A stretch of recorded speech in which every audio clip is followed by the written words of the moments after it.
बिस्मिल्लाहिर्रहमानिर्रहीम। नाज़रीन, आप देख रहे हैं 4 टीवी और मेरा नाम है हसन अली। आज हम आपके लिए छोटा सा एक फार्मूला लेके हाज़िर हैं, अक्सीर वरम। ये उन लोगों को समझ आएगा ये नुस्खा जो थोड़ा बहुत हिकमत के बारे में जानते हैं। तो ये फार्मूलेशन है तो ये भी ज़रूरी है। जो लोग जानते हैं उनको फ़ायदा होगा, जो नहीं जानते तो वो अगर उसके बारे में पढ़ना चाहते हैं तो उनको कोई इल्म होगा तो उनके लिए ये नुस्खा ज़्यादा फ़ायदेमंद हो सकते हैं।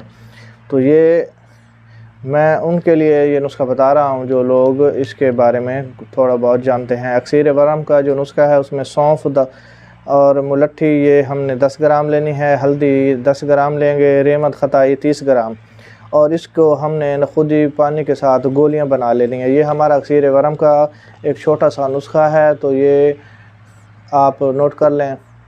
तो इंशाअल्लाह कल एक अच्छी सी वीडियो और एक फार्मूले के साथ हाज़िर होंगे। तो मुझे अब इजाज़त दें, तो कल मुलाकात होती है। वस्सलाम।